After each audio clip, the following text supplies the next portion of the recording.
Good morning বন্ধুরা, রিয়াঙ্কা নতুন একটা ব্লগে তোমাদের সকলকে স্বাগত। তো সকালের দিকে একটু বৃষ্টি হয়েছিল, মানে কালকে রাত থেকেই ঝিরি ঝিরি বৃষ্টি হচ্ছে, সকালে অবধি ছিল। তো বেলার দিকে একটু রোদ উঠেছে, আর আমি এখান থেকেই তোমাদের সাথে ব্লগটা শেয়ার করছি। তো যে যেখান থেকে দেখছো, ব্লগটা ভালো লাগলে লাইক শেয়ার এবং সাবস্ক্রাইব করে দিয়ে পাশে থেকো, সঙ্গে থেকো। তো দেখতে থাকো। বিহান আইডি থেকে দিদিভাই তুমি লিখেছো, খুব ভালো ভিডিওটা, অসংখ্য ধন্যবাদ দিদিভাই, এভাবেই আমার পাশে থেকো।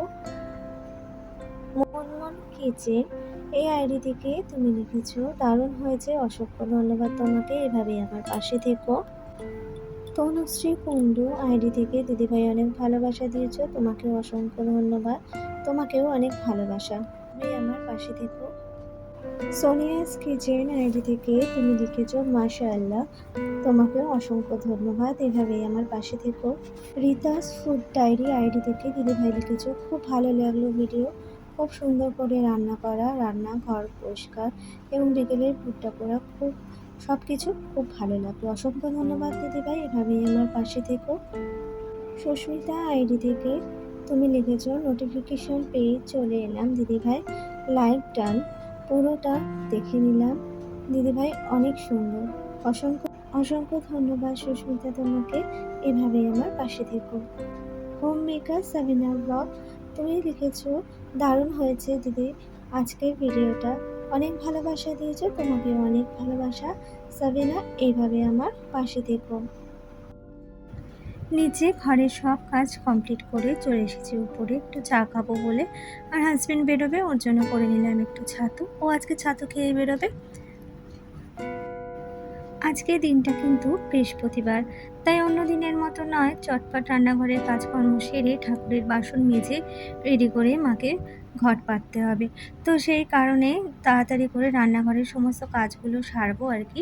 তো যত তাড়াতাড়ি সম্ভব, আসলে কি হয় জানো তো, সকালবেলা হাজব্যান্ড আর ছেলে যদি বেরিয়ে যায়, তারপরে না হাত চালিয়ে কাজ করা যায়, যতক্ষণ ওরা থাকে ততক্ষণ হয়তো তাড়াহুড়ো করে ব্যস্ততার মাঝখানে ওদের খাবার করে দিতে হলে করে দিই, কিন্তু তারপরে কি হয় বলো তো, ওরা থাকলে পরে আমার হাত চলে না একদম, মনে হয় ওরা বেরিয়ে যাবে, তারপর আমি রান্নাবান্না কমপ্লিট করব। তো এখানে দেখো কিছুটা কাঁচা লঙ্কা নিয়ে এসেছিলো, লাল কাঁচা লঙ্কা, আর এখানে কড়াইশুঁটি, আমি এগুলোকে একটু রোদে দেব, রোদে দিলে কি হয় বলো তো, কড়াইশুঁটিগুলো একটু শুকিয়ে যাবে, আর কাঁচা লঙ্কাগুলো নষ্ট হবে না।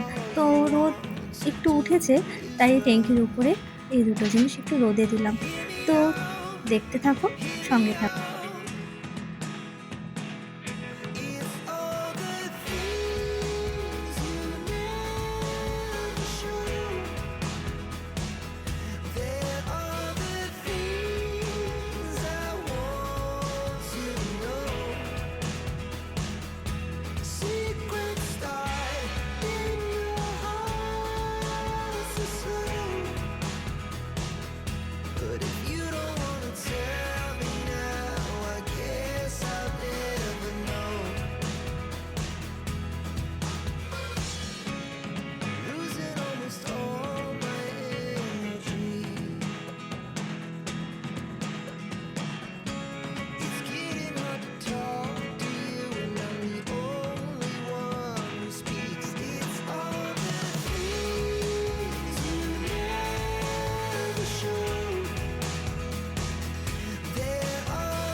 তো আজকে বন্ধুরা রান্না করব টমেটো দিয়ে ডাল আর পাট শাকের ঝোল।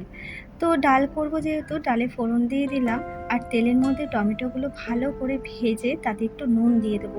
নুনটা দিলে কি হয় জানো তো, টমেটোগুলো ভালোভাবে গলে যায় আর ডালের সাথে পুরো মিশে যায়, আর এই ডালটা খেতে কিন্তু দারুণ লাগে, তোমরা করে দেখতে পারো। অনেক সময় দেখবে ডালের মধ্যে টমেটোগুলো গোটা থাকে, কিন্তু গোটা থাকলে খুব একটা স্বাদ আসে না। তো যাই হোক, আমি এভাবে করি। আর এরপরে বসিয়ে দেবো হচ্ছে পাট শাকের জন্য তেল, আর তার মধ্যে দিয়ে দেবো কালো জিরে, শুকনো লঙ্কা ফোড়ন। তো সেটা দিয়ে তার মধ্যে দিয়ে দেবো একটুখানি রসুন কুচি, একটুখানি পেঁয়াজ কুচি। তো এভাবেই আমি পাট শাকের ঝোলটা করি। তো চলো সম্পূর্ণ ভিডিওটা দেখো, সঙ্গে থাকো। এই রেসিপিটা করতে গেলে পাট শাক যত কচি হবে, তত এই শাকটা খেতে ভালো লাগে।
রান্নাঘরের সমস্ত কাজই মোটামুটি কমপ্লিট। রান্নাঘর পরিষ্কার করে নিয়েছি আর এদিকে একটু বেসন গুলে রাখছি। আর ওই কোণের বাটিতে দেখতে পাচ্ছ একটুখানি বেগুন কেটেছি, বিকেলবেলা একটু বেগুনি করব বলে। আর ব্যাটারটাকে না এভাবে ভিজিয়ে রাখলে বেশ বেগুনি করার সময় বেগুনিগুলো ভালো হবে। আর এদিকে দেখো আলু আর ডিম নিয়ে নিয়েছি, প্রেশারে করে একটা সিটি দিয়ে নেব। এটা সেদ্ধ করব আর কি, আলু সিদ্ধ আর ডিম সিদ্ধ। তো সেটার জন্য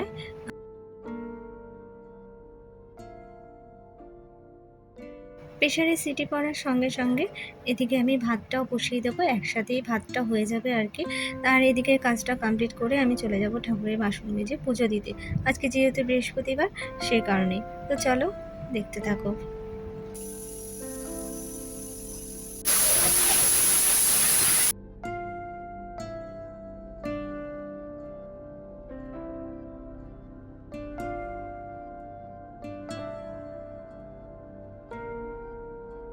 তো রান্নাঘরে পুরো কাজ কমপ্লিট করে স্নানে চলে গিয়েছিলাম। স্নান করে এসে ঠাকুরের বাসন মেজে মায়ের ঘট পাততে চলে এলাম।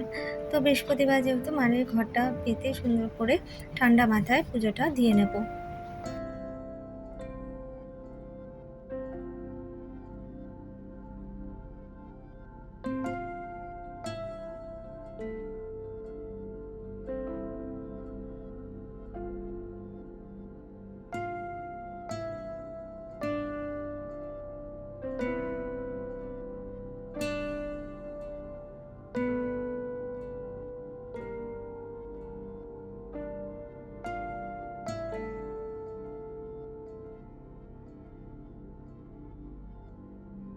গুড ইভিনিং বন্ধুরা, চলে এলাম ছাদে। ভালো কিন্তু গরম দিয়েছে, তাই না? বেশ ভালোই গরম দিয়েছে। দুপুরবেলা একটু রেস্ট করেছিলাম, ছেড়ে চলে এসেছে। তো এখন তো সন্ধ্যেবেলা যাবো। ওই যে তোমাদের বললাম না যে একটু বেগুনি করব, তো টিফিনের জন্য একটু বেগুনি করব। কি হাওয়া দিচ্ছে, একটু ভালো লাগছে। কোকিলের ডাক, একটু পরে আসছি। তো চলে এলাম সন্ধেবেলা সন্ধে দিতে। তো গঙ্গা জল ছিটিয়ে এই যে ঠাকুরটা পেতেছি আর কি ঘরটা, তো তোমাদেরকে সঙ্গে শেয়ার করে দিলাম আর কি। তো সন্ধেবেলা সন্ধে দিচ্ছি, দেখতেই পাচ্ছ। তারপরে যাব টিফিন করতে।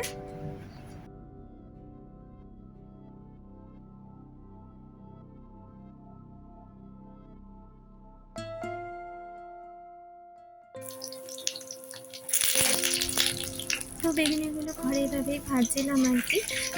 বেগুনিগুলো কিন্তু খেতে অসম্ভব সুন্দর হয়েছিল, জানো তো বন্ধুরা। এতটা যে সুন্দর হবে আর এতটা যে ক্রিস্পি হবে ভাবতে পারিনি। আমি ভেবেছিলাম হয়তো রেখে দিলে পরে নেতিয়ে যাবে, কেমন হবে না হবে, কিন্তু অনেকক্ষণ ছিল জানো তো।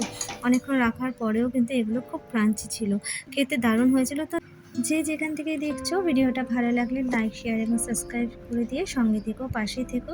অবশ্যই একটা কমেন্টস করো আর আমার ভিডিওটা পুরোটা দেখো, রিকোয়েস্ট রইল। তো আমি এটা খাচ্ছিলাম আর তারপর হাজব্যান্ড আসার সময় আইসক্রিম নিয়ে এসেছিলো, আর আমার ছেলে তো আছে আমার সঙ্গে। তো চলো টাটা।